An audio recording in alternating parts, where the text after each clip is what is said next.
Þessi hluti hérna, sjötti hlutinn, hann fjallar dýptarmælur og radar, en það svona lauslega farið yfir það hvernig þessi tæki virka. En svo hérna annað prógram sem sýnir betur og fer svona ítarlega yfir þetta hvernig þetta uppbyggt og hvernig þetta virkar.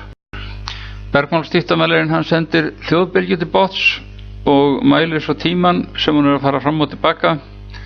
Tækið reiknar á tíma frá tíma hljóðsins fram og tilbaka miðað við þá vegalengd sem fer á 1 sekúndu, en hljóð fer 1500 metra á sekúndu í sjó, og ef það tekur 1 sekúndu að fara fram og tilbaka þá dýpið 750 metrar eða 1500 deilt með 2 sem verður þá 750. Og hér má sjá bara skjá af dýptarmæli og við sjáum þarna á skjámyndinni að það eitthvað að gerast þarna niður við botninn, það eitthvað líf.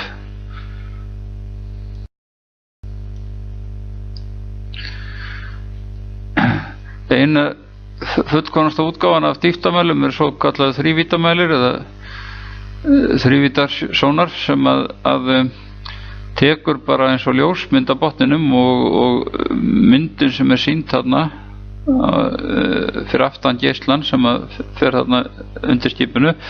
hún sýnir svona nokkurn veginn það sem kemur upp á skjáin hjá stjórnanda skipstjóranum þegar hann að nota þetta tæki.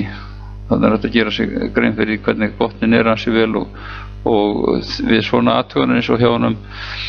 Árna Friðrikssyni þá hafa komið fram einmitt hlutir hérna á botninum í kringum landi sem að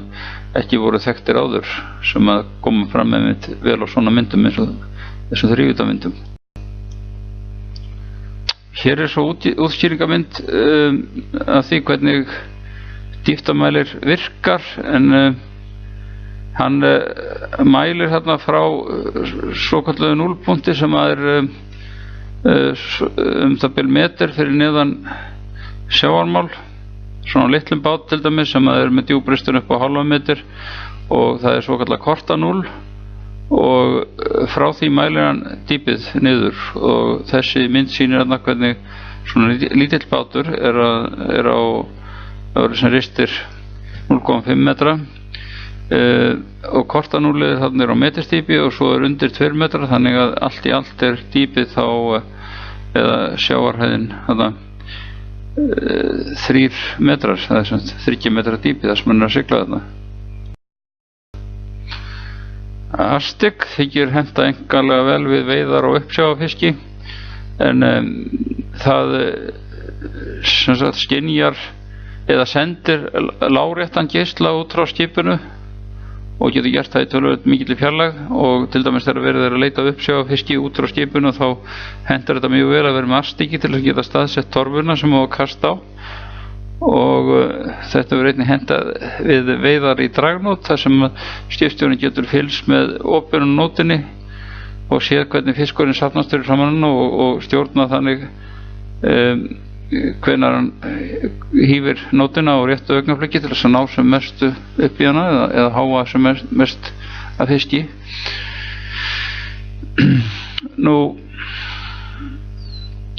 eins og með dýptarmælinn og radarinn eða þessa mæla svona yfirleitt, þá þetta fundið upp í hernaðarlegum tilgangi uppalega,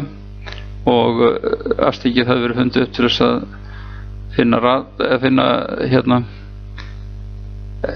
kafbáta. Bretar funduð þetta upp í stríðinu, seinna stríðinu, til þess að leita af þýskum kafbátum, og sagan segir það að þeir hafa uppgötvað fyrir tilviljun að þetta geti fundið fisk, því að það hefði eitthvað tíma verið herskip í Norðursjónum þar sem að þeir sáu alveg krökt af hérna kafbátum koma inn á astigið, og það var ekkert sem hét með það var bara varpað djúpsprengju á kössuna og hún sprakk, og ekkert brak úr kafbátum kom upp, en það flaut dauð síld út allan sjó. Þá höfðu þeir verið að skjóta þarna á síldartorfu og sprengt hann í loft upp. Þannig sagt að það hafi uppgötvast að þessi tæki getur fundið fisk. Þessi hérna mynd, hún svona sýnir ansi vel hvernig hægt að nota afstykkið. Þarna er verið að nota það á trolli eða togveiðarfæri og það er tekin þarna sneiðmynd af umhverfi bátsins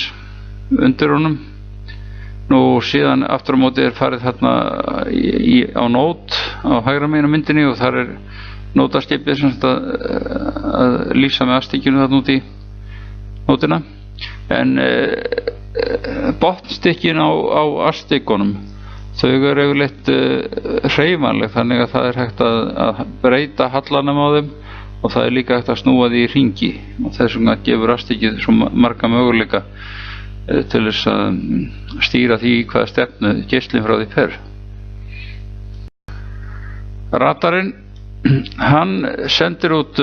rafsegulbylgjur með ljóshraðanum og það fer í gegnum loftnet sem er ofarlega á bátnum og snýst í hringi og hann nemur þarna 360 gráðu sjónsvið eða hefur 360 gráðu sjónsvið.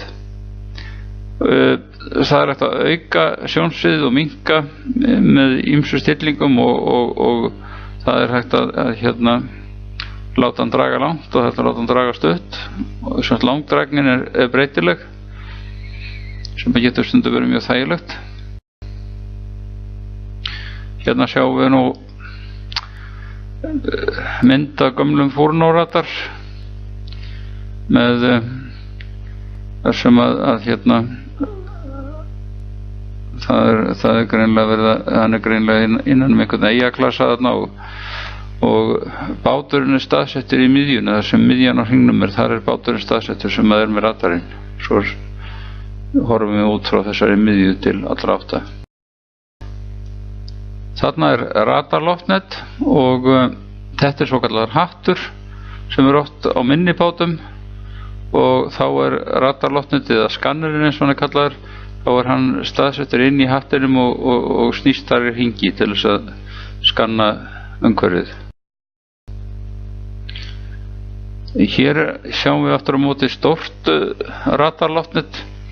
sem að þarna er skannerinn sem að snýst þarna í hringi og svo er þarna undir teknibúnaður sem að sendir út og tekur á móti bylgjunum og það er mikið öflugt svið í kringum þetta, þannig að það er ráðlagt að menn komi aldrei nálægt þessum radar þegar hann er í gangi vegna þess að geislunin út frá honum hún getur haft skaðvænleg áhrif á menn og það er til dæmis talað um það ef að þurfa að fara upp í mastur og gera við eitthvað starf þar sem er nálagt radarloftnetinu að þá eigi að slökkva á loftnetinu meðan að viðgerð fer fram svo að maðurinn sem er uppi hann fái ekki geislan í sig út frá þessu. Hvað sjáum við í radar? Það er svona stundum mikið og stundum lítið. Þetta er svona dæmigerð radarmynd þar sem að við sjáum ekkert mjög mikið, það er greinilega ekki mikið svona að gerast í kringum hann en þessi gulu bletti sem er komið þarna, þetta er landslag og síðan er þarna rautt X þarna hægra megin sem mun þá vera einhvers konar baugja sem hann nemur og svo er þarna sjáanlega einhver bátur fyrir framan sem er rauði hringurinn sem að sést þarna og svo gluggarnir sem að koma þarna neðst þarna Vafferem, EBL og Adjust Vafferem, Adjust EBL, þetta eru fjarlægðarhringur og stefnulína og þetta sýnir þarna hvað Vafferem þarna 31,89 sem er þá eitthvað sem er í ákveðinni fjarlægð 31,89 mílur, hann er alltaf stóru sjónsviði þessi og svo stefnan á hlutin hann sem er þá 55 gráður.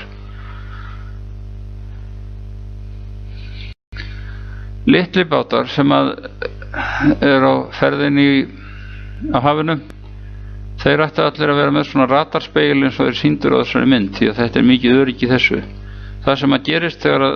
þú ert með þetta uppi að þá skynjar radarinn bátinn og það kemur fram á skjánum hjá þeim sem með radarinn að